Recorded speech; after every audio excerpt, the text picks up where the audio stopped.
With another episode of Sports Talk with the Average Guy. And my apologies that I am a couple minutes late. I just got in. I do apologize for running on CPT time. So yeah, we're gonna be just waiting for my couple co-hosts. What's good, Lauren? My bad, Joe. Can you hear me? What's happening? Can you hear me?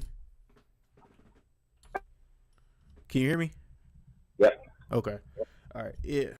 We're live. So yeah, man. Welcome to another episode of Sports Talk with the Average Guy and Grit Sports Media. And I'm gonna let Lauren go ahead and take a mic. Average guys and average girls, what's happening? Welcome to another live episode. Let's get to work, man. So, as everybody knows, the LA Lakers have pretty much shut it down for the season. They shut down Lonzo Ball for the season. Mm-hmm. They shut down Brandon Ingram for the season. And they put LeBron on a minutes restriction, but I'm not quite sure why they didn't shut him down for the season. So I'll ask you, Randall, should the Lakers go in full tank mode and sit LeBron James and Kyle Kuzma? It'll definitely look bad on LeBron's legacy. I'll put it like that. If they go full tank, and don't get me wrong, I want to make sure I make this point. I want to make sure I make a couple points that the Lakers their wins to loss ratio is literally the same as last year. So it's been no highs, no lows for real. It's been kind of the same, honestly.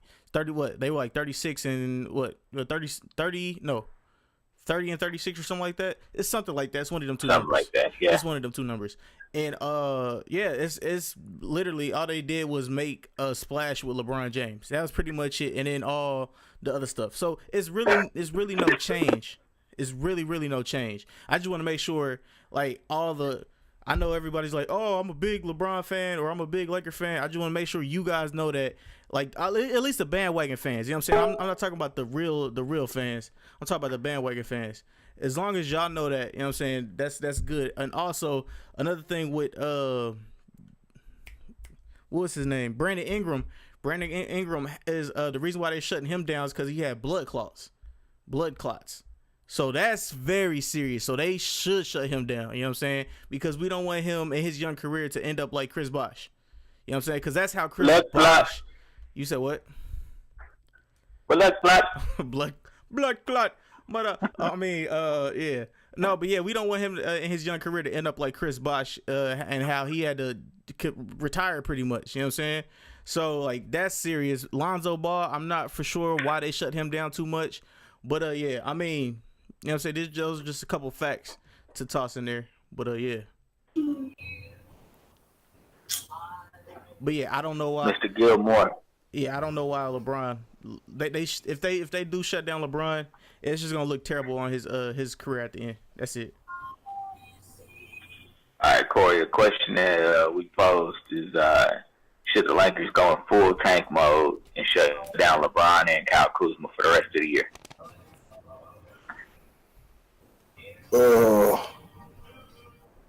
Yeah. So, shit, shut it down. They done. They ain't got nothing left in the tank, man. LeBron went in the playoff mode, but yeah, it's over. Wow. If you can pinpoint, it, folks, that's coming from a Lakers fan, shut them down. If you can pinpoint what moment in the season did it all fall apart? Was it when LeBron got injured, or was it when, or was it more about the Anthony Davis trade and just what it did to the young minds? Okay. The Anthony Davis trade. Energy is something that's underestimated. A lot of people don't understand the science, the way energy is related to each other, and how you can, the things you say can deflate a team. That's why, even when we're playing ball, I always make sure to uplift my teammates make sure they feel comfortable. Make sure they feel comfortable at all times. You know what I'm saying? Not scared to, be aggressive and take shots. Don't take stupid shots. Tell them where, they need improvement, but make sure they're not scared to do certain things and, not just bear down on them because, it'll hinder them. And, you saying things like, hey, I need more players. And same things he was doing in Cleveland. Luckily he was playing in the Eastern Conference. He still had the talent that he had, but, the talent isn't enough here in the West. And on top of that, he's getting older every year. So it's getting harder and harder. He's not able to play defense. Those guys, they're taking advantage of that every time. And, it's just it's that energy it transferred to them. I mean, they played strong when he had faith in the guys and he was saying good things about them, and they remained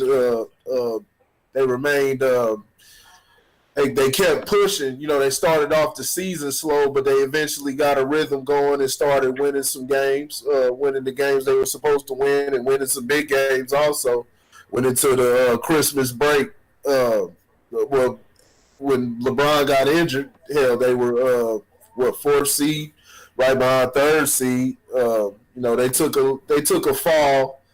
They took a fall because of his injury. The guys on the bench, the supporting guys, they really didn't. They lost some games that they shouldn't have lost, but they were still at 500 with him coming in. And I mean, since he's come back, they've only won like one game.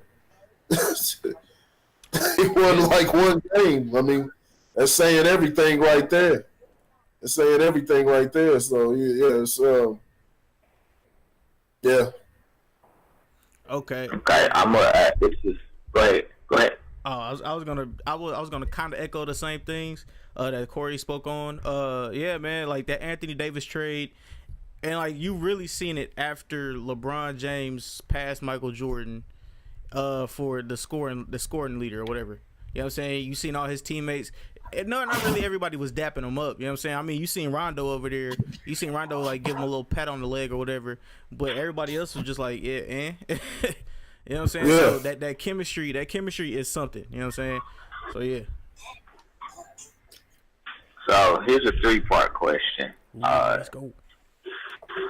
Who's more to blame for I guess we'll say the downfall of the Lakers this year? LeBron, Luke Walton, or the front office? Or if y'all want to break it into a percentage, I'm going to put 100% of the blame on Luke Walton because his job as a coach is to get his players together.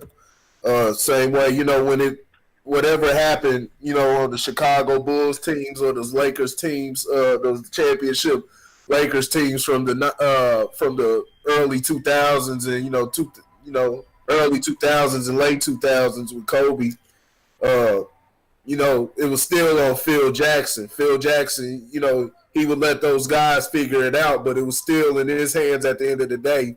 He would know when to step in and take control of the team. And that's just something Luke Walton's hasn't done. He's basically serving the same role as Tyronn Lue.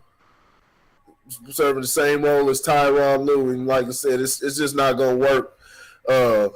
It's not gonna work all the time. It's definitely not gonna work now. You playing in a tougher conference, and then LeBron's skills are diminishing. That on top of that, he's trying to play the same style, and you don't have those type of players. A bunch of guys that can just sit on the outside and be 3-point shooters, which I believe ends up hurting the team in the long run because they're not going to win the championship. They're not going to win the championship like that, and then when it's all said and done, the guys who are left over won't have chemistry, just as you see with the Cleveland Cavaliers. They don't have any chemistry because they've been relegated to just spotting up, standing in a corner or somewhere, and they're not playing to their strengths. LeBron hasn't played to really any. Well, he was at this when they were winning. He was playing to these guys' strengths. He was deferring to them more, but he's went back into that Cleveland Cavaliers style of basketball, And some of it is on the players aren't getting it done also, but a lot of it, like I said, LeBron did it with his words, the things he was saying, just basically calling out his teammates, not really taking any onus and doing the same exact thing he did in Cleveland.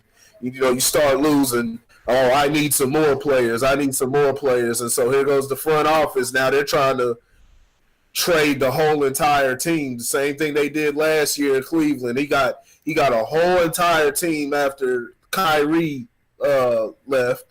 After Kyrie left, he got a whole entire team: Dwayne Wade, Derrick Rose. I mean, just you name it. Anybody you can name.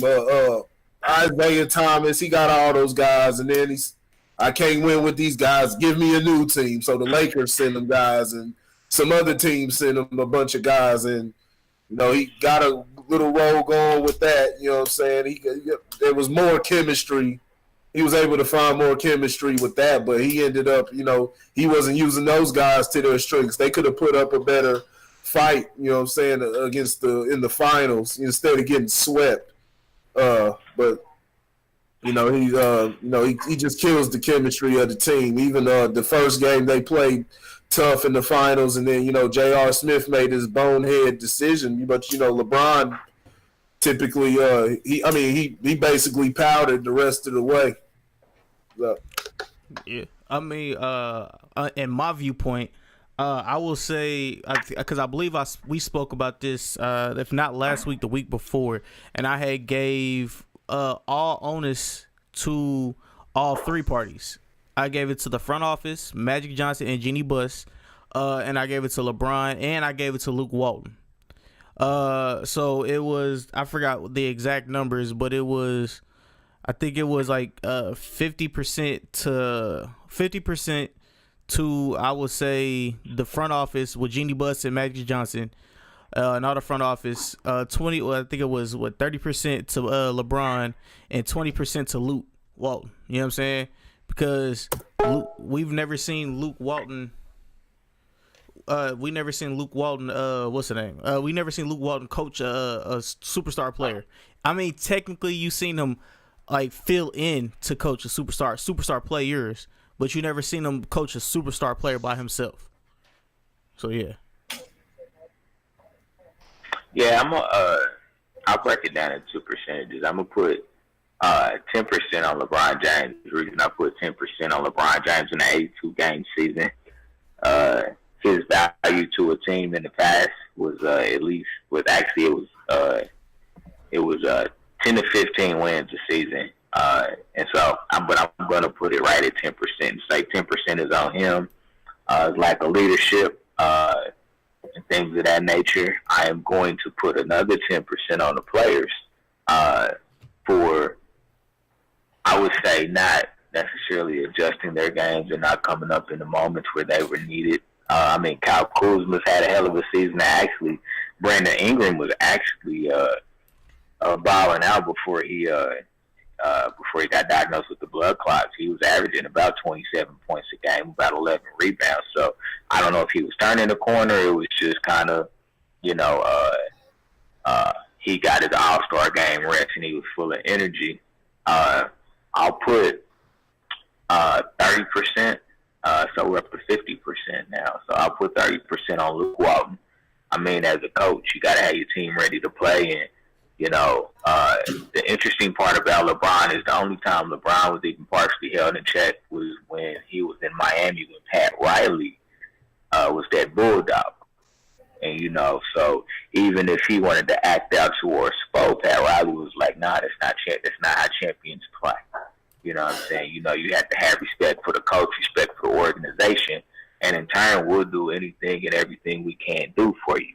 But you're not gonna run shop up in here. You know what I'm saying? Then the other 50% goes to the front office. I feel that Magic, Rob Pelinka, and Jeannie Buss have been arrogant to continue to assume that LA is just that destination spot. Even before LeBron came, even towards the end of Kobe's career, LA lost that luster as a spot that, superstars want to come play. And I think that's arrogance on the front office of not being willing to adjust their style to what they need to get. The Anthony Davis, that was a terrible situation. They completely got played by the New Orleans Pelicans, even though neither team got anything out of it. I think that the Lakers got more bad press. They basically were exposed.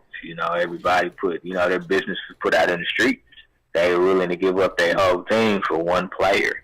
So I could definitely understand as a player, like, you willing to give up all of us for one team, but then if it don't work, you want us to come back and play as a team. And younger players, veterans may understand it because they understand it's the business. You know what I'm saying? But the Lakers is full of young players, and they're still young, impressionable. They got their feelings hurt, this, that, and the third, and it just fell apart, man.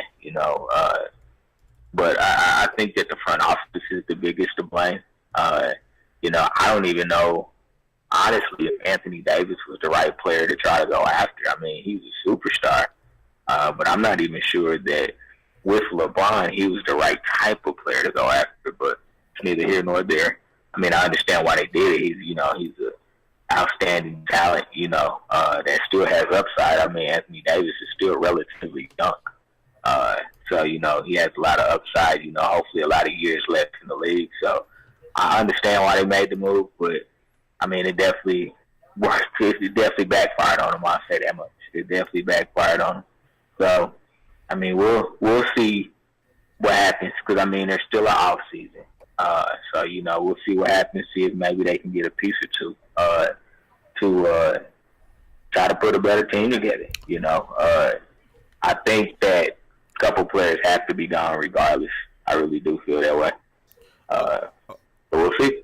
Okay, I got this is alleged. I just want to let y'all know this is alleged, but allegedly the front office is looking to trade LeBron James. That's just alleged, you know what I'm saying? So if y'all hear something, they're not looking. They haven't said nothing. That was what's his name, Jeff Van Gundy, which I agree with him. I agree, with Jeff on that should be looked into.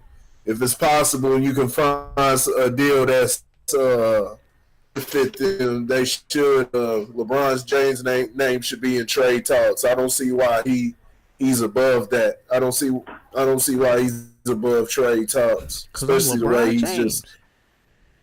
The way he's decimated the team, doing the same thing that he's always done, is finally bit him in his ass. He decimated this team. When you do things like that, your guys don't want to go out the bat for you no more. It just brings the overall level down. And on top of that, he doesn't take accountability for anything. His defense is absolute just garbage, showing he can't play both sides. You know what I'm saying? He's gonna sacrifice defense. I heard something about my brother was telling me. He for some reason he thinks LeBron is letting the big guy stand out on the perimeter and shoot threes because he doesn't have to guard him out there. And I'm telling him, like, no, that's not the case. Like, LeBron is literally letting guys drive right by him. You know what I'm saying? Allowing easy layups. He's not stepping up. He's allowing 3-pointers also, but he's not stepping up to play his camping out in the lane. So, doing that Russell Westbrook thing so he can keep his stats up, keep his rebound total high, get his assist and everything, which is what a lot of he does, why he controls the ball a lot. And was why I say, like, a lot of these triple-doubles and stuff, they're inflated. There's a lot more possessions now, and then you have guys that are just dominating the ball, unlike back then when guys were swinging the ball, and when the guys got the ball, they got it within the confines of that offense. Kobe Bryant, Michael Jordan, when they got the ball, they got it within the confines of the offense. They're going to give, they're not bringing the ball up. They'll let Derek Fisher bring the ball up, and then, they'll move around, run the offense, and then get in position. Bam, get in position, and that's where you want to That's where you want that star player at. And once you get it to him, it's a home run every time. Or they got the chance they got other guys can swing it around and get it to somebody else, but it doesn't have to be, the pass came from Kobe Bryant or the pass came, and I say that because I talk about them because they're the ones that they're always compared to, but the pass didn't come from them. You know what I'm saying? With LeBron, it has to come from them, so he's getting credited. While he's a great passer, a lot of it, is just kicking out, or or he'll pass to the side and he's getting credited with that assist. He's dominating the ball all game, so of course your assist numbers are going to be inflated like that. But the question is what is the total team assist? You know what I'm saying? That's what really matters at the end of the day, not how many assists you have. What should matter, and what LeBron does, I mean, he gets his points. He gets his points, but a lot of times he's getting points in cleanup time or in the first 3 quarters, and then disappearing in the third and this and that. It's not like they throwing. You saw at times you could pull up a lot of clips where they were throwing about 3 guys at Kobe Bryant. LeBron early in his career, they were throwing about 3 guys at LeBron, but now that's not the case. They'll take those little 2 points because all they're gonna do is come back and knock you with a 3. That's simple. So yeah. All right, I got. Disrespectful. Go ahead. I got one question for both of y'all. All right, so Baron Davis said, because literally the Lakers they're only 17. There's 17 games left in the season, and they're not that far away from at least getting the AC. So Baron Davis said Kobe Bryant could take this team to an 8 seed, like he did with Phoenix. Do you guys believe that Kobe Bryant could take this constructed young team that LeBron is running to an 8 seed with 17 games left? Oh no, not with 17 games left. That's too short because they have too much of it. I think they're like 7 games out of it. They have too much ground they got to cover. So no, that nobody would be. Michael Jordan wouldn't be able to do that. But from where they started at the All-Star break, Kobe Bryant definitely he has done that. He has done that. I mean, because we're not talking about beating the Warriors or the top teams. We're talking about just getting your guys in the playoffs, beating the bottom 8. LeBron James couldn't even get past the bottom 5 teams, or we won't even say that the bottom 3 teams. He couldn't even climb in that. That's how bad this season is. A lot of people are just overlooking this stuff. Yeah, they've had a lot of injuries, this and that, but LeBron James has been there for the most part. He came when they were still a couple games out. They were 2.5 games out, and LeBron James couldn't will these guys. They lost to horrible teams. Like I said, they've only won like 1 game since. And this is when he's talking about, I'm going into playoff mode. A lot of people are overlooking that when they're defending LeBron James and, look at this season was lost and look at the trash he had and this and that. We're not talking about him beating the Warriors in the finals or beating the Rockets in a playoff series. We're talking about just being one of the 8 teams, 8 out of 16. So that means you got a 50%, be in that 50% that gets in the playoffs, and you're supposed to be the best player in the world. You're not no more. That title, and we did that poll, and I was surprised, and y'all going to have to tell me how James Harden is not the best player in the world. James Harden is the best player in the world. There's no player in the NBA better than him. If you want to say maybe Steph Curry or somebody, I'll think about it if you say Steph Curry. That's about it. There's nobody else. Giannis Antetokounmpo is not the best player in the NBA, and you'll find that out. Like I told you last year, you'll find that out come playoff time. And after that, who are you gonna say? Paul George? No. Like I said before, there's the crown is still open. There's no king of the NBA. No, it's James Harden. No, my guy. I'm sorry. How is James Harden not the best player in the NBA? How? Okay, well, we're talking about king of the NBA right now, right? We're talking about king. We're talking about is the king. Harden? No, King. we're talking about the king. The king plays offense and defense. And James Harden's been assists. playing defense. You're talking about 2-4 years ago is whatever. You obviously have not been watching the Rockets game. James Harden has been playing defense. He has been playing aggressively. He's not the best defender, but James Harden has been playing defense. Okay, I don't know if you've been missing that.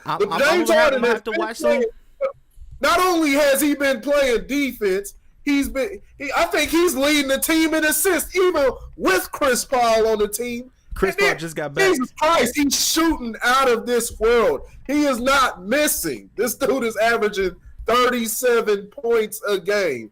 Dude, this dude is averaging 37 points a game. He's doing what a king is supposed to do, especially in this offensive era where all these teams are scoring 120 points a game. So the best player of this era should be averaging almost 40 points a game. And James Harden is doing this. He's averaging 37 points a game, dude, and leading the team in assists.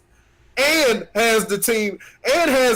They got the best since they had that terrible start when Slow Mellow Anthony was with them. Since they've had that, they've had the best stretch since then. They've had the best stretch in the league probably since then. Nobody can stop them. James Harden is. Now we'll see what happens come playoff time, but I believe I wanted to sit there and say, hey, I'll wait till playoff time, but there's something. James Harden didn't hit another gear. I'm not saying they'll win the finals or anything, but James Harden has hit another gear. He's hit another gear every year. When you think he can plateau, he keeps getting better and better. This is something that's gonna carry into the playoffs. He's gonna be a problem.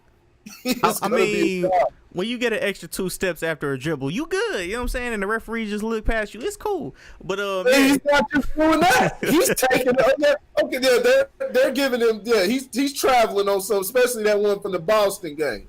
But he's taking it to the hole too. He's dicing these cats up, dribbling, got him dancing, then taking it right to the hole. And it's not like he's doing like he used to. He putting his arms down and drawing.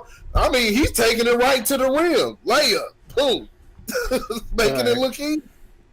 All right. I mean, that would we could go at this all day, but Lauren, what you got for us? This is the new King James. It's definitely not King James. New King James. Queen James. Average guys and average gals, I apologize for all this blasphemy that y'all have to listen to tonight. No. I just want to apologize from the bottom of my heart. James Harden, come on, man. Dude, traveling the globe to make a shot, man. Come on now. Traveling? Come on now. Traveling the globe to make a shot, man. Wait, what was LeBron? So y'all gonna forget all those times LeBron James was sitting there traveling and truck sticking everybody to get to the basket. I call it. I call it on LeBron. I'm nowhere near as biased as other people. Right. I'm not saying. I'm not gonna sit up here and say that LeBron is the best player in the NBA right now, because he's not. I'm not. That was not getting ready to come out of my mouth. But James Harden wasn't either. Now, don't get me wrong. James Harden is a phenomenal scorer. You know what I'm saying? I mean, now he doing some stuff that all the superstars do. I'm gonna be honest with you. Like, I mean, there's not a superstar in the league, whether you talk about past or present, that didn't get away with some stuff. You know what I'm saying? I mean, look at Michael Jordan, you know what I'm saying, when he finally slid, Byron Russell over to the side and slide over there, homeboy, so I could they owed him that. They owed Jordan that because of what Reggie Miller did the previous series. They owed him that. They owed that one, man. You know what I'm saying? That's all that was. Karma. What he said. A lot of blasphemous conversation tonight. A lot of blasphemous conversation. I am appalled. This is blasphemous. So let's move on to the next question. We didn't really. I want to answer it in totality. How hot is Luke Walton's seat right now? Randy, I'll let you go. How hot is Luke Walton's seat right now? You know what I'm saying? They like this. They like this right now. You know what I'm saying? I gotta get my towel. Get my you know what I'm saying? I gotta get my towel. It's hot in this. It's hot in these streets. Luke Walton's chair is on fire. And any hotter, he gonna be in hell. Cause right now, can't no magic save him. Can't no magic save him, baby. So yeah, his seat is on fire. Corey? So his seat is hot, man. His seat is hot. I'm not gonna say it's not hot, but I don't think it's hot, and it's just his fault. Like if it was me, I'll be honest with you, I'd give him another year. Me too. Now he may have a short leash in the next season, but I would give him he'd start the season next year. I think that from top to bottom, the whole organization is a debacle right now. The whole organization is a debacle. I mean, are there some coaches you could bring in that would do a better job? Maybe. No. You know what I'm saying? I mean, Mark Jackson. Mark Jackson may be able to come in and do a little different. I don't know about Jason Kidd. I never really I never really paid much attention to him as a coach, I guess. He was decent. He was good with Milwaukee. I think the Nets before that. So, I know he came up as another name. Brian Shaw came up as a name. I don't know. I mean, he didn't do much when he got his only head coaching opportunity. So I don't know if this would be a team that would be good for him to take over, even though he's familiar with the organization and things of that nature. He seems to be a player's coach. I don't know how well he would do, considering LeBron is there as far as being manipulated. I don't think Luke Walton should get fired. I think that the organization needs to take most of the accountability for how the season is gone. But if they do fire him, it's definitely understandable why he did get fired. I will say that much. But I think that he needs one more shot. Okay. Corey? Man, that seat is disintegrated. It ain't even on fire. That seat is ash now. It's over. He's out of here after this year. Yeah. Okay. He deserves to be. You don't get control of your team. They need to get somebody in there tell LeBron to shut the fuck up. If they can't do that, then get LeBron the hell up out of there. Well, no more of that yes man. We don't want to see that. That's not going to work here in the Western Conference. It's not going to work at all. They don't. Yeah. Okay, so next question. So we know the marquee free agents that we're going to have next season: Kevin Durant, Kawhi Leonard, Kyrie Irving. But let's talk about some of the second-tier players. Some of the second-tier players I want to talk about tonight are Klay Thompson. I want to talk about DeMarcus Cousins, Bradley Beal, and C.J. McCollum. And we'll also add Damian Lillard in there, too. Let's start with Klay Thompson. Will Klay Thompson be a Warrior again next year, or will he test the free agent market and go to another team? Yes, he will. He will be a Warrior next year. Draymond Green will be gone. DeMarcus Cousins will stay. Just think about it. On to the next one. They got enough money to sign everybody. I think it's more of a possibility though. Draymond goes. I think Draymond will go. I think Cousins may go also. Klay Thompson will stay. Klay Thompson will definitely be there next year. But yeah, I think Cousins will go out there and try to go get some more money next year. Go find a home. Yeah. Draymond's gone though. Okay. I don't know. Klay Thompson is a different type of guy. I honestly think he's gone next year. I think he'll test the free agent waters. Now he may end up resigning. Maybe he doesn't get a better deal. But I don't think he'll be there next year. And since we're on the Warriors, Boogie's gone. Boogie's gone. I think they're a different team. Yes, they're a different team. Defensively, they're middle of the road with Boogie Cousins. So I think that Boogie's gone. But here's what I'll say about the Warriors. The Warriors have been together for a long time, and it's hard to keep a team like that intact.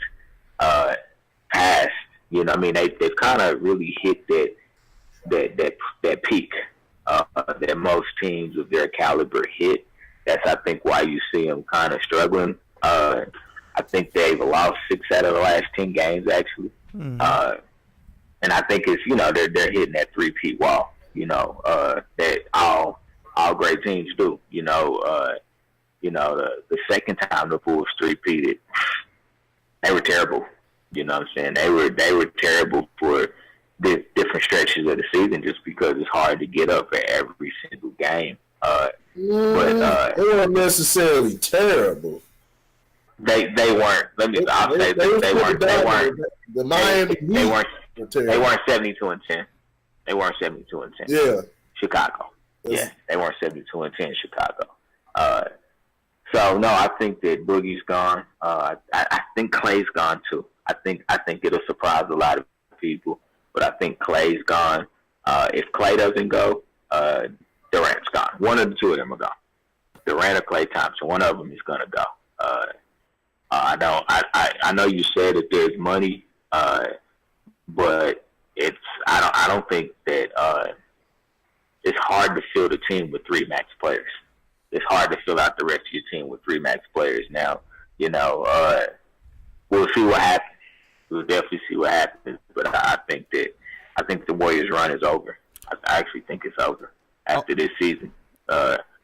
Championship or not, I think it's over. I want to say one thing. There will only be one. Well, technically it would be 2, but 1 max player, and that'll get paid the max this year or next year. It'll only be Klay Thompson. It won't be Boogie Cousins. Boogie Cousins, I'm pretty sure everybody doesn't trust him with a max contract anyway because of his injury history. So they won't pay him that. He might get a 2-year deal. You know what I'm saying? That'd be more feasible. You know what I'm saying? So 2-year deal, Draymond Green gone, then boom. You know what I'm saying? Injury history, and he hasn't won anything. He hasn't won anything his whole career. Yep. He hasn't won at all. True indeed. Let's talk about Bradley Beal for a minute. Bradley Beal is an interesting one to me. Obviously, John Wall is, if I'm not mistaken, John Wall is out most of the next year too. Yep. Yeah. Right? Yeah, he's out for a while. So that'll be interesting because obviously Bradley Beal can say, hey, this is my opportunity to truly become the face of this team, where he could say, you know what, this team's never going to go anywhere. I think it's time for me to go. Me personally, if Scott Brooks is there, I'm out. If Scott Brooks is there, I'm out. You know what I'm saying? I mean, Scott Brooks can only take a team so far, and he doesn't have the humbleness to put the right pieces around him to supplement his weaknesses as a coach. So if he's still there, if I'm Bradley Beal, I go. I've been saying this all year, all season. I think that's the type of player that the Lakers should have tried to go after to partner with LeBron. But you know, or our next subject, C.J. McCollum. But Corey, I'll let you chime in right quick on Bradley Beal. Bradley Beal, and then you can go ahead and start the conversation regarding McCollum, because McCollum's another interesting one. Bradley Beal's was his best player, man. So that'd be a good pickup for, you know, like the Lakers, you know, anywhere, so to say. Shoot, man, I'm trying to think. I think maybe like the Rockets or somebody could pick up Bill. You know, if the Lakers drop the ball on it, or see where a lot of the guys move around. You know what I'm saying? Golden State. You know what I'm saying? Depends on who leaves there. Could Bradley Bill, but depends on who leaves. If Klay Thompson leaves, then yeah. Now if Kevin Durant were to leave, I wouldn't go with Bradley Bill because you're going to. And they're not necessarily short guys, but you want to get some more height to replace Durant. You know what I'm saying? You don't want to do it with Bradley Bill. I know he's 6'5". Klay Thompson's about 6'7". Curry 6'3". But yeah, probably like LA or somewhere. He'd be a good pickup. But that's saying that LeBron will allow him to play to his strengths. You know, is he gonna try to make Bradley Bill, Bradley Corver out there?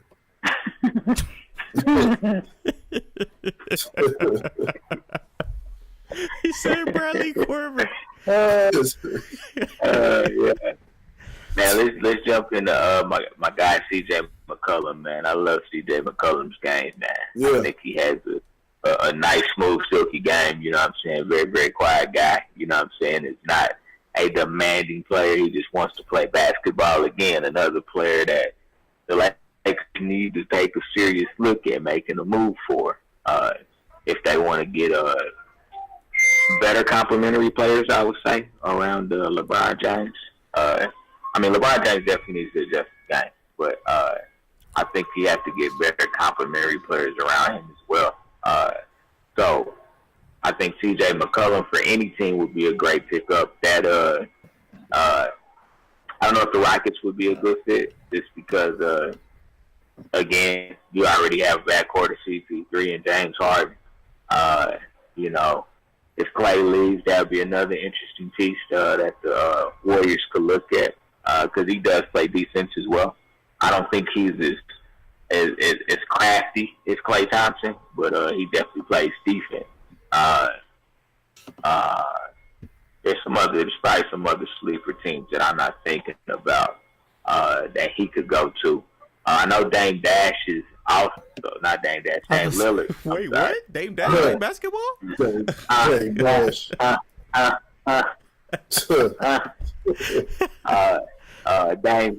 Damian Lillard is I think he's a free agent. I think he has a player option this year, and so he would be another option.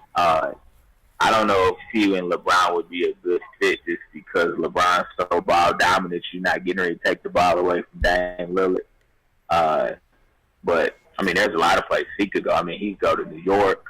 I think that would be an interesting place to him because completely different market than where he's at now. You know what I'm saying? Portland is up there. You know what I'm saying? He's chilling with all the multicultural ethnicity up there in Portland. You know what I'm saying? So the New York market would be very, very different for him. But another phenomenal player, a great point guard. Sometimes I think he gets lost because he is in Portland. You know what I'm saying? And when you talk about the great point guards out there, I think he gets lost because he's in Portland. That'd be another interesting domino, because that would create a domino effect if he decided to opt out of his contract. Yeah. Devin Booker. No, never mind. I can see Damian Lillard. Or no, we're going CJ McCollum first. CJ McCollum, I could definitely see him going to I would say Memphis, but I can't really see that. You know what I'm saying? Playing beside Michael Conley, but I really can't see that because they're in rebuild mode. Let me see. I could see him in Miami. I could definitely see him in Miami, possibly in Miami with a upcoming young team with a nice little center. I could definitely see him. I could see CJ McCollum in Miami. Hassan Whiteside is the center's name. Yeah, so yeah. Mr. Gilmore, he's trash. They need to CJ McCollum needs to stay in Portland, man. Him and Lillard, and keep the superstars spread out. stay up in Portland. They got a great duo up there. They just need somebody else that they can rely on. Specifically, big man. I know Yusef Nurkic has been playing tougher, but he's not. He's not that guy. They need one more guy to at least compete in the Western Conference. I know they're pretty small for a backcourt, so one thing they could do get somebody else, but possibly get like Anthony Davis in there. Get Anthony Davis in Portland, and shit, man, have C.J. McCollum come off the bench as the sixth man, and still play him, substantial numbers. I mean, substantial minutes, like 25, 27 a game.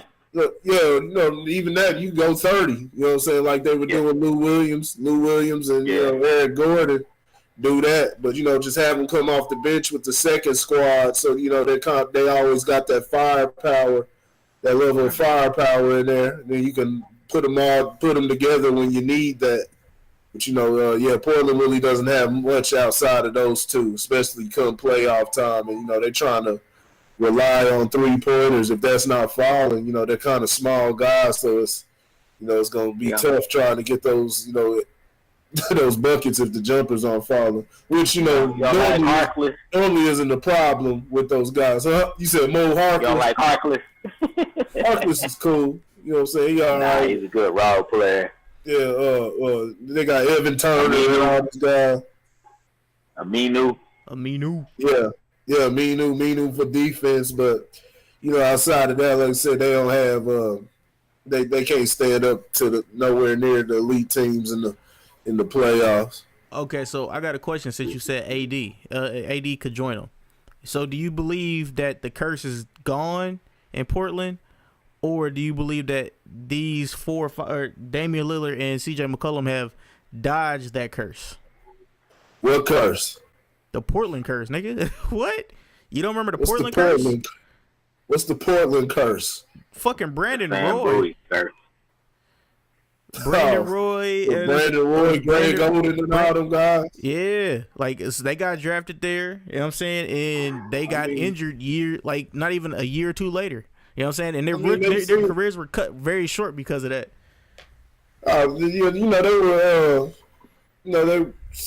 They still had Aldridge, but Aldridge went on ahead. They had Aldridge and Lillard, but Aldridge went on ahead to San Antonio. Aldridge should have stayed up in Portland. But I mean, they've still been seeing success. They just not. They're not able to compete. I mean, you can probably say there's a lot of teams that are cursed right now. Any team that has LeBron James on it, that's a curse. You can say the Chicago Bulls have definitely been cursed since Michael Jordan. Yeah. Since Michael Jordan left. I can't even defend that. Yeah, it's true. that front office. Man, they had Derrick Rose for a couple good seasons. Shout out to Derrick Rose. You know what I'm saying? The rose is blooming again, and I enjoy it. Must be the hair. Yeah. All right, man. The Nets organization is forever cursed. I don't know. They'll always be cursed as long as they're the Nets. They're saying thank you Magic. You know what I'm saying? They're thanking Magic for what's his name? What's the one the dude the point guard? D'Angelo. This is about as good as they'll get. Even when the Nets do good, nobody gives a damn. When they went to the finals, nobody gave a damn both years they went to the finals. They got steamrolled. Both times. And the numbers were low. Kerry Kittles, Kerry Kittles, and Richard Jefferson, all them guys. Yeah. Kenyon Martin, Jason Kidd. Nobody. Keith Van Horn. Yeah, nobody gave a damn. Big Horn. Big facts. Yeah. Nobody gave a damn about the Nets then. They won't give it. Then you saw how Vince Carter played once he got sent to New Jersey. He just lost all just confidence. He just gave up on life when he went to New Jersey and they went to Brooklyn. They even said Coogee is suing the Nets for using their design. Nigga, I ain't heard of Coogee. I don't know how long. But yeah, my bad. You know they're what do they call it? You know, they call the jerseys a bunch of different shit now. I think what their alternate or statement jersey, whatever the shit is. Or no, the city jerseys. That's what they're called. The city jerseys. The city jerseys, those versions, they're like the normal black jerseys, but they have the Coogee design inspired by Biggie because, you know, Biggie, Brooklyn, all that shit, and Biggie talk about Coogee sweaters. So shout out to Coogee. I guess they decided they owned the design, and now they want to sue the Nets. So that's a bad look. I'm surprised they still fighting, though. Nets are still fighting. They like what? They like one game over 500 though. Mm-hmm. Yeah. They're in the Lakers. And happy belated birthday to Biggie. You know what I'm saying? But yeah, continue. So let's segue over to the NFL where the big news is that Mr. Antonio Brown is a Raider. He's an Oakland Raider. You heard it here first, folks. So, I'm my Oakland Raiders fan, Corey Gilmore. I'm feeling bad. How you feel about this? Oh, my bad. Oh man, it's outstanding. Now, you know, all eyes are on Derek Carr. We still got draft picks, so we can focus on defense. But I mean, hell, we got the best wide receiver in the NFL. He still got some years left. Well, he's only 30 years old, 31 or so. Yeah, right at 30. Yeah, 30 years old. So he got a few years to go. And shit, man, if this works out, man, this would be great. It's all on Derek Carr. Get Derek Carr, get the ball there. You know what I'm saying? Get that ball out of his hands, and Brown's gonna be open. He's gonna demand double team. They can get somebody in there to help him with that. But other than that, Antonio Brown's open, and once the ball comes his way, he's gonna catch it. He was still productive. I know he was. The reports was he was mad because Juju Smith-Schuster was getting a lot of production. But I mean, shoot, Antonio Brown still had a productive year, even with him missing games last year. He had 102 catches, 200 yards. Huh? Week 17, he's become a pre-income season come. I thought he was out 16 too. Wasn't he out week 16? Maybe, yeah. He was out week 16 and he decided he wasn't showing up for week 17. Yeah. He was out a couple games. He still had a superstar year. You know what I'm saying? He still had a superstar year. He didn't have he didn't have 1,500 yards like he usually has, but like I said, some of that production went to Juju. I still think he's the best. I think he still think he's the best receiver in the NFL. Shoot, man, that's a good pickup. John Gruden's on the right track right now, the organization, and he's got a chance to redeem himself. Now it's time for the draft picks. And shit, man, I wonder if they got enough money to get Le'Veon. Get Le'Veon up in there. They better if they was to get Le'Veon, that's gonna destroy that team.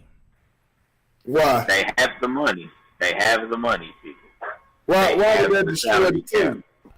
They need to work on that defense. They need to work on that offensive line. They got draft picks. And they just picked up O lineman from New England. What's his name? Trent Brown. I was actually going to bring those up. They picked up Trent Brown from New England. Yeah.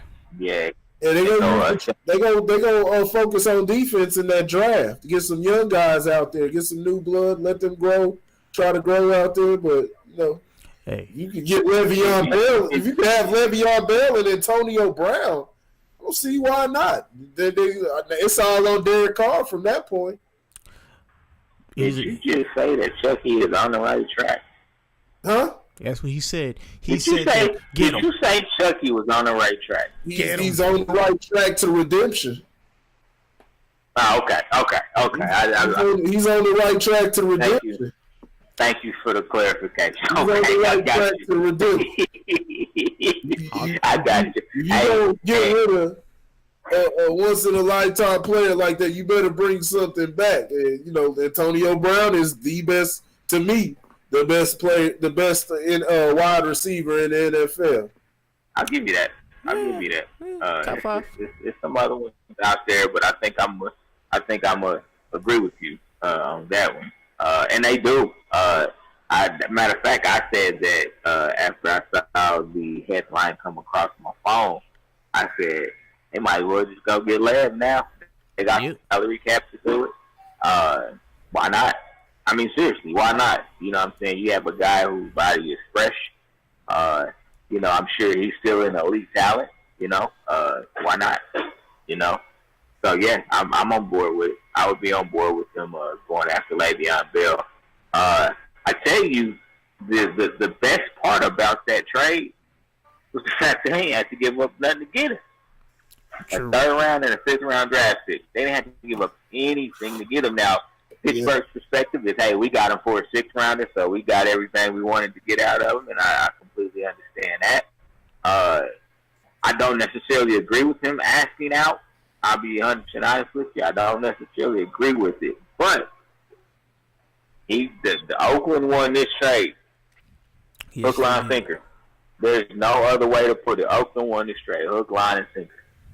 Now, I do want to get on Antonio for going at Shannon Sharp, calling Shannon Sharp a coon.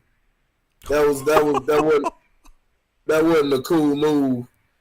That wasn't a cool move at all, because especially how Shannon Sharp, you know, has been out there. He was, you know, Shannon Sharp putting his neck out there for the players. Huh? He does. Shannon Sharp been putting his neck out there for the players. That's what I'm saying. He can put his neck out there for the players, and just because he was critical of you, you know, you want to call him a coon because, you know, he's having fun, you know, talking about the Hennessy and the Hennessy and the cigars and stuff. He's just putting on for the home. You know, he putting on for the homies too. You know what I'm saying? He ain't forgetting about it, but you know, they know damn well that's not who Shannon Sharp is. Right. Shannon Sharp already played his NFL. He's a Hall of Fame player. He done won 2 Super Bowls. Like, how you gonna discredit that man and then put it, like you said, put his neck out there for the players? He spoke not just for the players, but I mean, too, he talking about black issues on a sports show on national TV. You gonna you gonna call him a coon because he's critical of the way you've been going, and he still showed he supports you. But right. You know, one thing that even goes further into that was whose show he did it on and who didn't say anything when Antonio Brown said that. Shannon's so-called boy, LeBron James. Wearing them Laker jerseys, aren't you? LeBron, man. You know, I was talking to my old boy the other day. He said, "You gotta say, can't you say LeBron is a real nigga?" I was actually talking to Donovan. Donovan was asking me, "Can't you say LeBron's a real nigga?" I said, "I mean, LeBron does real things. He does things that I can commend. But is he a real nigga? You know what I'm saying? To you know what our standard, what we say a real nigga is. You know what I'm saying? A real partner. I don't know LeBron. Right. I know he likes to throw people under the bus.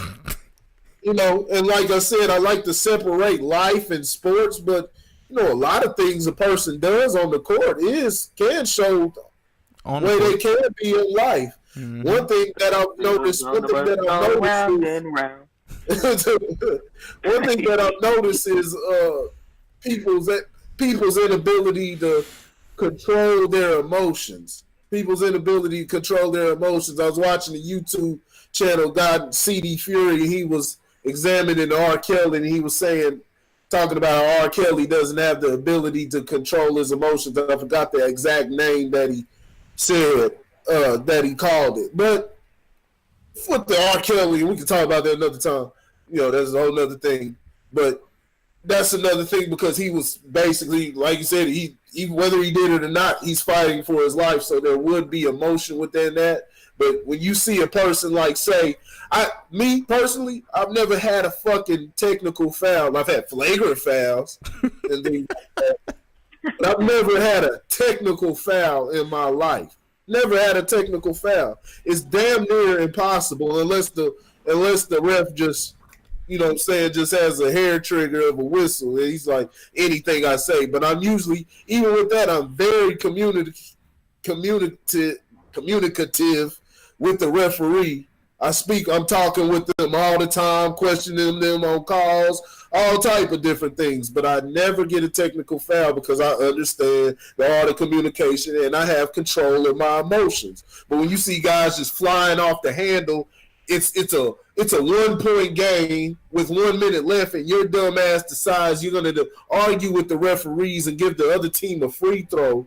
That's something that goes deeper than just basketball. That says a lot about you in life, that you do not have any emotional control. And so what I'm just saying that at times, well, while we can separate, hey, basketball, LeBron does great things off the court, but there's shit that, you know what I'm saying, there's a lot of times it can show what you do in real life too. So I can't sit there and say, oh, LeBron's a real nigga. He does commendable things and things that I applaud.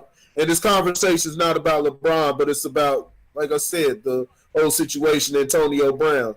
But he showed a lot of bad characteristics, and to sit there and just let Antonio Brown shit on him like that after Shannon Sharp, whether Shannon Sharp does it for show and all that, you know, to take LeBron's side or not, Shannon's always had your back. He's had nothing but good things to say about you. No matter how stupid you've looked, Shannon's always had your back, and LeBron said nothing when Antonio Brown called him, of all things, a coon. That was hard. Yeah. Here's what I'm going to say. Antonio Brown, now that you're an Oakland Raider, man, can you re-dye your mustache, please? Oh, yeah, that shit looks stupid. What you mean? That shit looks stupid. That looks like a milk mustache, man. What you mean? He's the nephew of Uncle Ruckus. No relation. He's the nephew of Uncle Ruckus right now. Goddamn niggas. He look like he just drunk a glass of milk and got on Instagram Live and shit. This dude looks stupid. Nephew of Uncle Ruckus. Oh man, that's what worse when Chris Brown dyed his whole head blind. Man. It's terrible. But okay, so let's talk about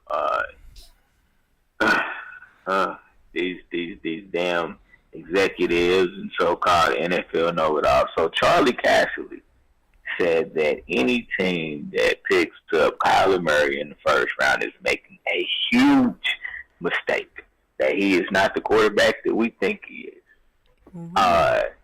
So I'll ask the question: do you think that the comments from Charlie Casserly, who is a very, very well respected football savant, do you think that will hurt Kyler Murray's draft stock?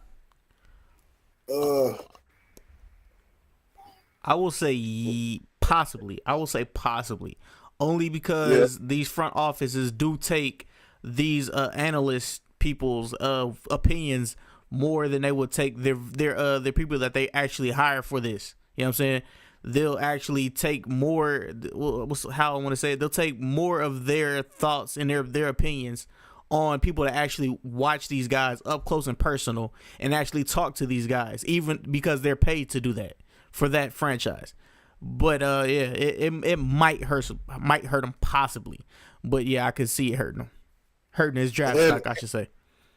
And on top of that, it's topping off on top of something that was probably already in the back of a lot of these scouts' minds and these teams' mind, that, you know, it was a gamble already, because you're talking about they're giving them 5'10", but we're talking about a 5'8", 5'9" quarterback. Like, that's a huge gamble. It worked out with Russell Wilson, but that's a incredibly huge gamble to take a gamble on a quarterback like that. 5'9", 175 pounds soaking wet, man. That's that's tough, man. You taking a gamble, so that's I think it possibly could.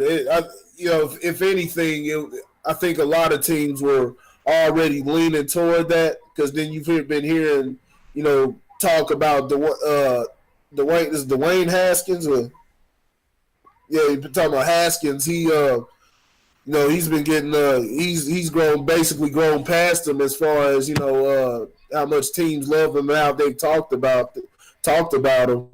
And he's the model size for a quarterback. You want somebody who's going to be able to see over that defense. Guys like Drew Brees, or not just the defense, but the O-line, just the line in general.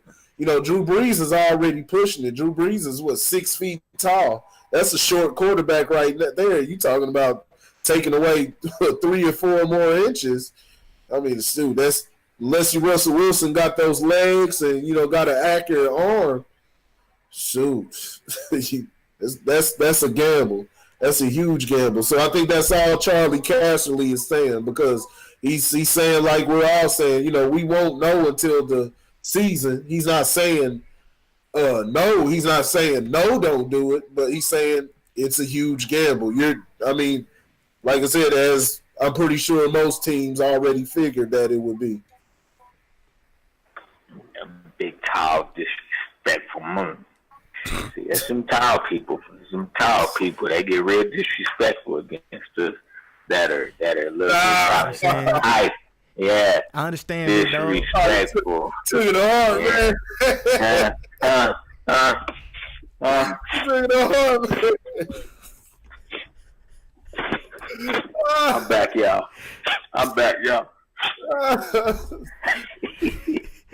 Now, so I'm going to say no. The only reason I say no is because this is the quarterback's league. And, Kyler Murray's electric. Can he hold up to the rigors of the NFL? Has to be seen. But if you just go off of his skill set, J.J. Watt hit. He's taking J.J. Watt hits. He took him in the championship game. If you watched the game they played against Alabama was beating him up. He just kept getting back up. You know what I'm saying? And really what Charlie Casserly was referring to, he was referring to his leadership. He said in his interviews he just didn't sound like a leader. That there's this expectation that, a top-tier quarterback will come in the room and you can feel his presence as soon as he walks in. And I'm like, that ain't everybody. You look at Eli Manning. Eli Manning don't have that type of presence. You know what I'm saying? Eli Manning is super low-key. You have some guys that, try to put on that facade, but that's really not who they are. Ben Roberts. Yeah. You know what I'm saying? Great example. So I think really his hype will hurt his draft stock more than his leadership skills. I will say that much. You can always advance and grow your leadership skills, but I think his hype will be a bigger problem. Because teams will have to definitely develop a spread offense where he can get outside the pocket, just to be able to see the field a lot more, which in certain times can actually slow an offense down when you have to put your quarterback on the move, because you have to scheme your entire offensive line to do similar things. So I think his hype will hurt him. He hasn't decided whether or not he's going to throw at the combine yet. I think he needs to throw if he wants to be a top 10 pick. But I think, after the top 10, he could easily fall to a team like Miami that needs a quarterback, or, any of those middle of the road teams that, think that they're just, a quarterback away, from being a playoff contender. I could see, any team that middle ground, taking a flyer on him and just kind of seeing what he can do. But we'll segue back into a baseball conversation. For those of you that didn't know that Kyler Murray thought about playing baseball and actually had been drafted by the Oakland A's and decided to concentrate full-time on baseball. But we'll segue into baseball and talk about Bryce Harper and Manny Machado. Manny Machado received a 10-year, $280 million contract, and Bryce Harper received a 10-year, $300 million contract. So the money's being thrown out there for the players. And the question I pose to you guys is, even if it is market relevant, do you think that those players are worthy of those contracts? I'll be honest with you, I'm not the biggest baseball guy, but I want to say possibly, because I don't even know him like that. So I'll say possibly. So I'll let Corey and you take care of that. Well, the top players. Where's Machado? I know he went about he jumped some teams last year. Where's he at now? Yes, so he played for the Dodgers last year. Yeah, he's with the Dodgers. He's with the Padres. Okay, I was about to say Brewers. About the same time. I think they wear the same colors or so. But Hosmer. Yeah, because Hosmer went to the Padres, right? Yeah. So he's with the Padres. And we're talking about 10-year deals. They don't really do that in any other sport, but baseball. So the top players in the league, especially Manny Machado. You look in the stats. He's in the top 10 in many statistical categories. Bryce Harper's outstanding offensively and defensively. I mean, it's 300 over 10 years, about $30 million. I mean, hell, the NBA, they getting $50 million a year now. So you do that over 10 years, it was $500 million. So it sounds like a lot. It sounds like huge inflated deals, but break it down, it's only about $30 million a year, which is pretty par. Guys in the NFL are getting that. NBA, like I just said, they're getting shit. The guys on the bench are getting $30 million now in the NBA, man. Shit is crazy, man. Zach LaVine, what he got? And not to take away from his talent, because he's a good player, but I mean, shit, he got what? Was that Zach LaVine that got $80 million? Yeah. Over 4 years. So he's getting 20. He getting $20 million a year. He's not that far behind. And he's a good player. Also, not great, but he's a good player. Not the top of his league though. So we're talking about two players that are all stars in their league, and $30 million a year. That sounds about right to me. Yeah. No, I mean, I will say that if it was me, if I'm an executive, I'd front load the contract. Is what I would do. I'm front loaded. Make it heavy while you're young, and then taper it off towards the end when you're probably going to be on the decline or have already declined. I think that's how I would kind of play that. Especially in Philly, that's where Harper went. I mean, that's going to bring them some great PR. You have to look at some of the other small things. Filling seats. You know what I'm saying? They'll be able to pack out a stadium again, just off of one name, So those things kind of go into play when you talk about those types of contracts. I know the Padres, they made it to the playoffs last year, where maybe they feel like, hey, we're just a player away from competing for a World Series. So, you make the move now, to see what you can get in, anybody knows anything about baseball knows that baseball will do some dumpster fires real quick. They will let everybody go.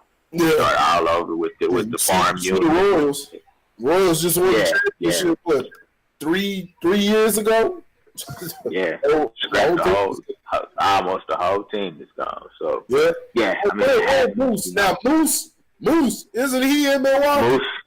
Moose went to the Brewers. Yes, sir. Yeah, Moose in Milwaukee. Him and Low Kane with the Brewers too. Yeah, Lorenzo Kane. Mm-hmm. Yeah. Mm-hmm. So are the deals worth it? On paper, no. But like I said, you have to look at the intangibles. You know what I'm saying? Ticket sales, market revenues and things of that nature. Jersey sales, all that type of stuff goes into play. You got to understand that if they're willing to pay a player $30 million, think about how much money that organization's pulling in. Mm-hmm. Yeah. Think about that. Now I tell you the crazy thing about baseball. That's really, really crazy. So we got Manny Machado, who's making buku paper, right? Yeah. A similar type of player for the New York Yankees. That hasn't even made it to arbitration yet, and he's still making about $500,000 a season. Yeah. Aaron Judge, who was on the face of MLB baseball, all of that is making about $500,000 a year. Wow. What? You know, because that's the way baseball is. When you come in as a rookie, man, you ain't making no money. You know what I'm saying? Now, he's making probably plenty of money off endorsements, you know what I'm saying, and things of that nature. But just his base salary as a player, he's making about $500,000 a year. Oh, that's crazy. Aaron Judge, how young is Aaron Judge? He's only, I think he's like 24. This is his last season was his second year in the majors. Okay, so he's still on the rookie contract. Mm-hmm. Still on a rookie contract, yeah. That other guy, the Yankees picked up, he's pretty good. What's that guy's name? I don't know. I couldn't tell you. I'll be honest with you. There's two guys. Yankees got a few guys. I was watching them. Yeah, they got some players. You know what I'm saying? Didi Gregorius. They got some players. You know what I'm saying? Obviously, they missed Mariano Rivera. But they got it. He already did his farewell. Mariano already farewell run, man. That was my guy, boy. He said, I refuse to learn English. I'm going to have to interpret my whole damn career. Where the Yankees at? There's another guy that's pretty damn good that's on their team. I go to all y'all sports guys, if you're trying to do sports blogs and things like that, 3 good websites to follow: Pro Football Reference, Basketball Reference, and Baseball Reference. They're pretty much the same, the same setup and everything. Just between the sports, between the it's just. The difference is the sports, but they got the same setup and it's very detailed. And for boxing, I use boxingrec.com. It's got everything you need, all the matchups, all the number and the crunching and everything. And I cannot find the damn New York Yankees. Where am I at? And no, people are not sponsored us. I was trying to look at the roster, see all those other guys they have on the squad. There they are. All right, so why he's you got him? You talking about Babe Ruth? Nah, ain't no Babe Ruth.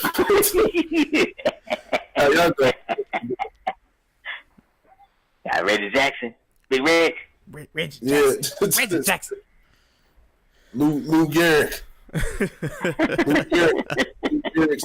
Lou Gehrig's disease. It's not funny.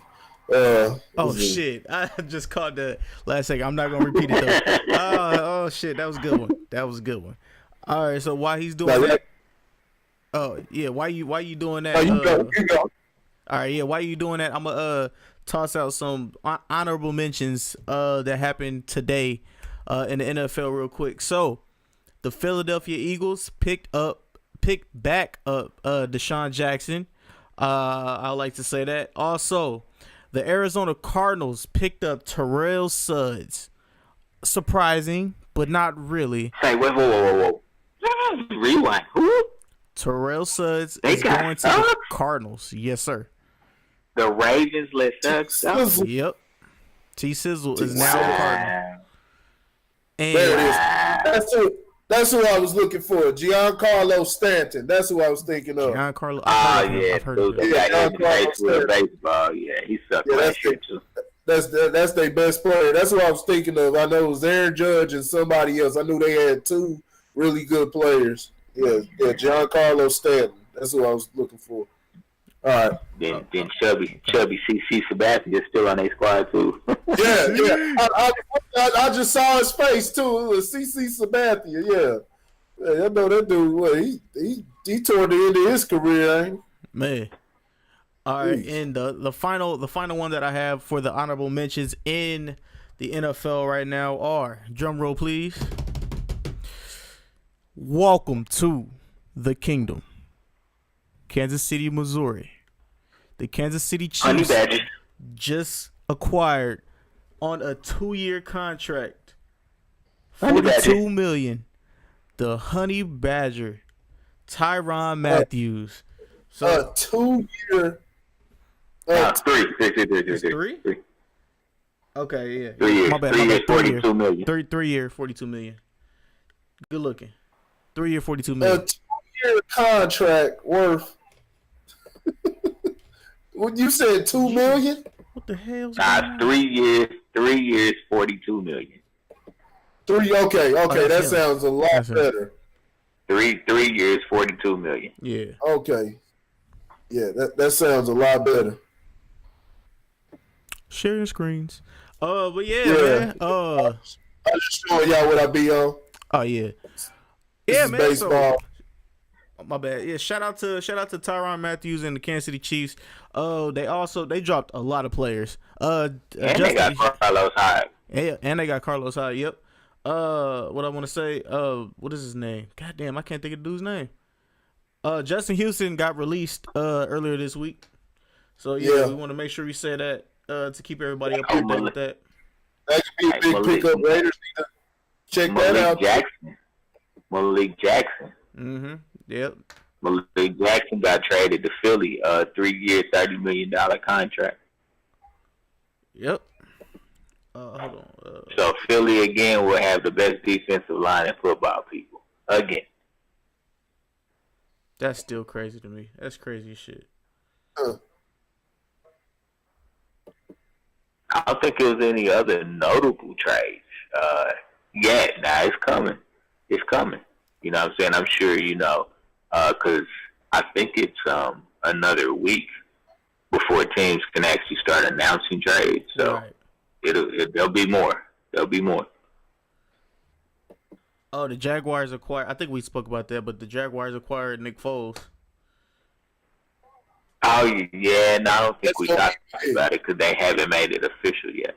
Oh, they haven't made it official. It's looking like that's what it's gonna be though, and that'll be interesting. That's the Jaguars are gonna be fun to look at next year, just because we see the dynamic with Nick Foles. Nick Foles isn't gonna completely light it up, but he gets the job done and he makes huge plays at the right fucking time. That with the mix with the Jaguars defense. Jaguars still got that defense. That could be pretty interesting. It'll be fun to watch him next year, especially Nick Foles. He's got weapons though. What'd you say? They need weapons though. Yeah, they need some weapons. Very true. Yeah, they need some weapons. Gonna be throwing TJ Yeldon now season. Said TJ. And also the Detroit Lions acquired Danny Amendola for a 1-year deal worth $5.75 million. So he'll be injured halfway through the season. Damn. Tell me how you really feel. It'll be because of Stafford. Stafford's gonna put the ball too high across the middle and get him. Get him blown up. Concussion number 5. Right. Yeah, Stafford's so just up and down. You know what I'm saying? 1 year he's all world. You know what I'm saying? He'll have some of the best stats in the league, and the next year he doesn't look any better than just name somebody. Dak Prescott or somebody. Oh damn. And Landry Collins is being acquired by the Redskins. So yeah.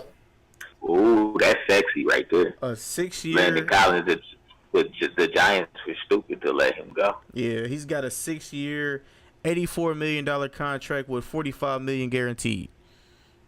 Oh, hey, shout out to Landon Collins on that, man. Give your agent a hug. He got you a lot of guaranteed money. That's $7 million, about 7.3 million in guaranteed a year. That's good. That's good. You know, you don't get a lot. I mean, that's why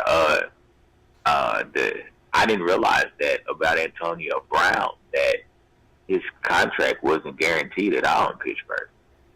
At all. Like the last 3 years of his contract they weren't guaranteed. Oh, and another big acquiring from the Los Angeles Rams, Eric Whitley from the Baltimore Ravens. They signed him to a 2-year deal. Or 2-year deal. Yeah, okay. That's pretty decent. I do remember that. Baltimore. Eric Whitley. Eric Weddle. Weddle. My bad. Okay. Weddle. Yeah. Baltimore did that? Yeah, white. What was I seeing? Eric Weddle? I was seeing. I don't know what it was I was looking at, but I'm seeing NFL Instagram. They were posting. They had a picture of Weddle with a Rams jersey on. What was that? I'm pretty sure. Well, that's who picked him up. Because he got picked up by the Rams. No, the Rams picked him up. Yeah. Yeah, that's what I thought. Yeah, you said Baltimore. Yeah, the Rams. Baltimore released him at the end of the season. They went ahead and released him, and then he went to the Rams. I think he was there last week. Yeah, and he signed a contract before he got out. So can y'all see my screen? Can you see my screen? Yeah. I'm just having fun. Can you see my screen? Yeah. Yeah, this is Matthew Stafford's stats. So this is what I'm talking about, how up and down he is. Now he stayed pretty consistent for a few years leading up to last season, but I mean, hell, look at that. Look at right there. Look at those yards per game. Only 236, only 21 touchdowns. I mean, look, you remember up here 2011, and we talking about in the league to where, I mean, I know he had Megatron then, but, we're talking about a league where the offense is, opening up even more. He's throwing for 5,000 yards right there, playing 16 games. He's playing 16 games every year now. Remember how he was at the start of the year? You couldn't get him healthy, worth the dams. Now he's playing 16 games every year, but he's inconsistent. Just inconsistent. Do I have to go TO on you? No. That's my quarterback. That's my quarterback. My quarterback. I'm gonna use the screen. I'm use the screen share. I'm just playing with it right now. I'm gonna use this more.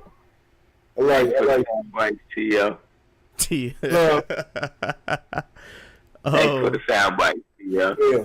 Yeah. That's not my quarterback. Not my quarterback.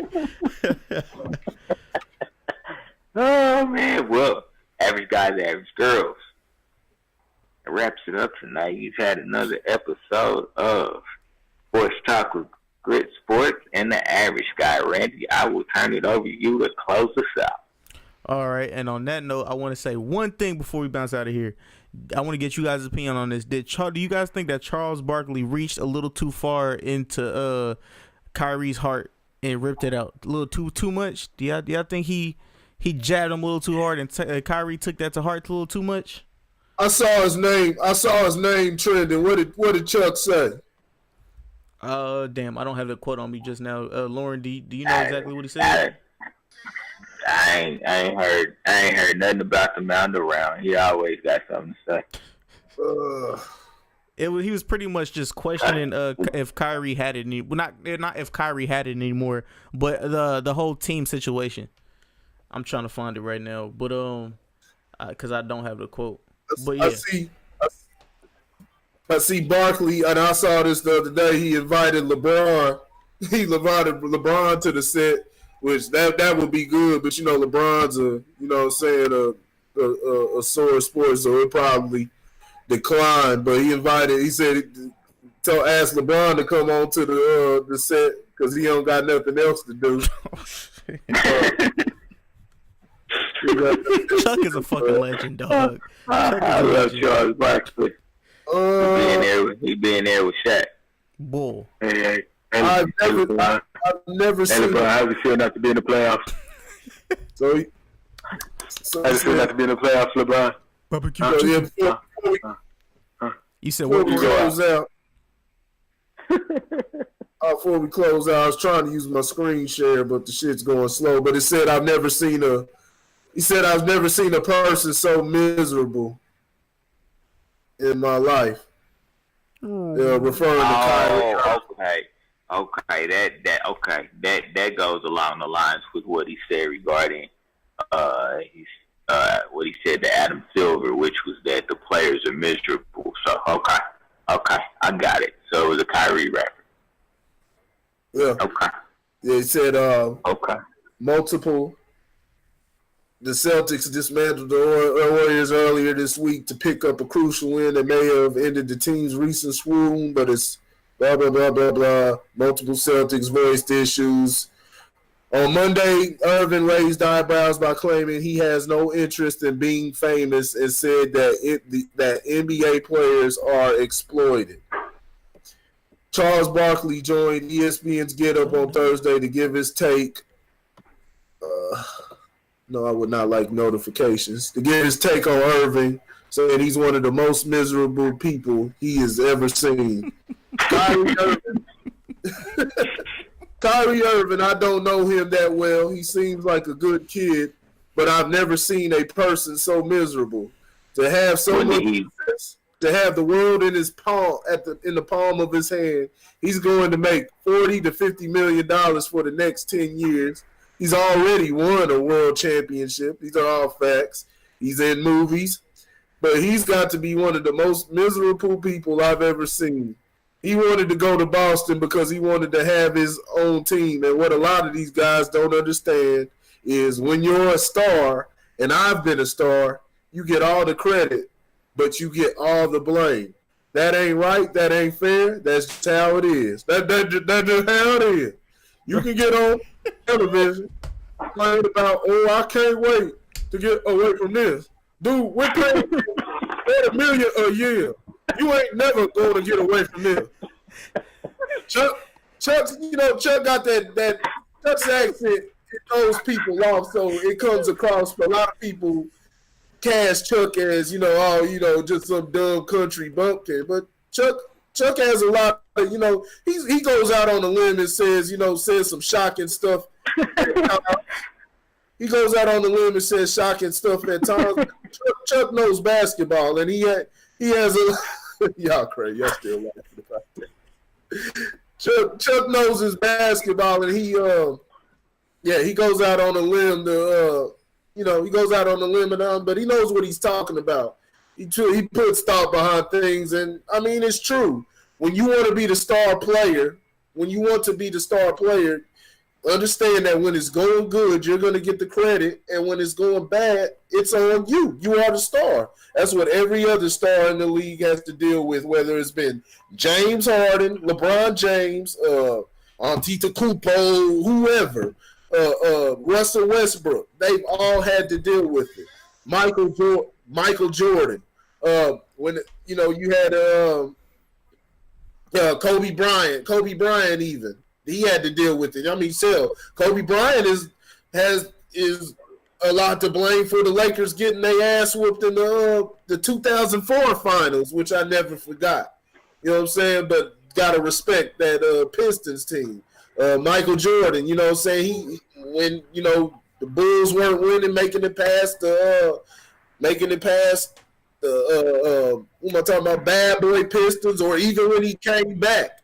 Even when he came back as 45 and they got beaten by the Orlando Magic in 6. They started crowning Akeem Olajuwon as the best player in the league and stuff like that. But difference is Mike took it. You know what I'm saying? And even when you still had guys, saying trying to put Mike as, hey, you're still the best. Mike was like, hey, Akeem, it's Akeem's league right now. I gotta work my way back. This his league, and I'm not. I don't deserve to be called the best. And he'll take responsibility. And what he did was worked hard. Of course, they got Dennis Rodman, one of the most athletic and smartest players in NBA history.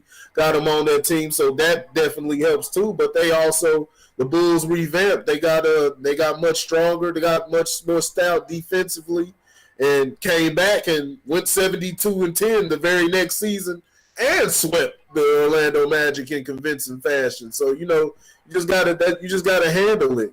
When you out there, like I said in our group chat the other day, great power comes great responsibility. You're gonna have that spotlight on you at all times. So Chuck's wrong. I mean Chuck's right. Like he is on a lot of things. I don't think Charles Barkley gets enough credit, and I think it's because of his country accent, and he got a country accent, and he plays the buffoon. He's a very funny guy. He plays the buffoon, all that. But we know Chuck. If we watched basketball back in the '90s, Chuck's got that dog in him too. He's got a very serious side, especially out there on that basketball court. So yeah, I agree completely with Charles Barkley. Kyrie Irving got to stop being so sensitive on different things. He's always kind of been like that. He snaps back at things. I think he's getting a little bit better, but he still got that little snap. He gets a little too emotional with different things. Yeah. Lauren, what was you saying? You actually had to be lying. What did you say?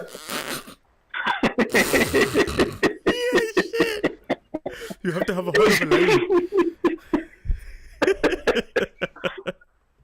All right. So, yeah, man, on that note, man, this has been Sports Talk with the Average Guy in Grit Sports Media. What I need you guys to do, in the link in the description below, is their links, right?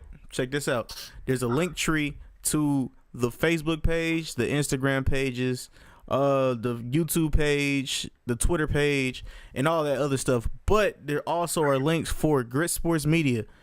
Corey, let them know what Grit Sports Media is all about. It's Grit Sports. Sports.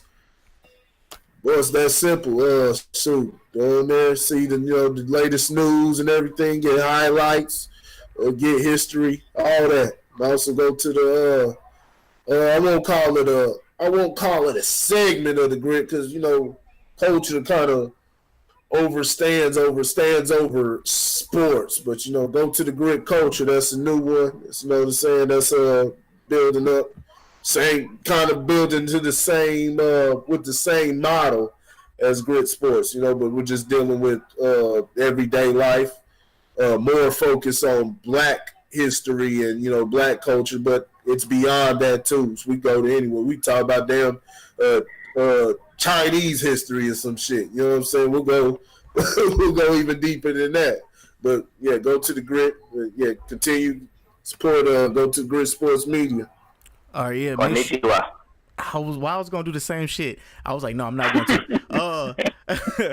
All right, yeah. Grit Sports Media and Grit Sports Media and Grit Culture. Make sure you hit the like button and that little bell. You know what I'm saying, to be updated on everything. And also, what I need you guys to do is Lojo Speaks. My brother, man, Lauren, let him know what his Lojo Speaks is all about. Lojo Speaks, all things fatherhood, man. Trying to lift up the fathers, bring men back into the forefront of the homes, man.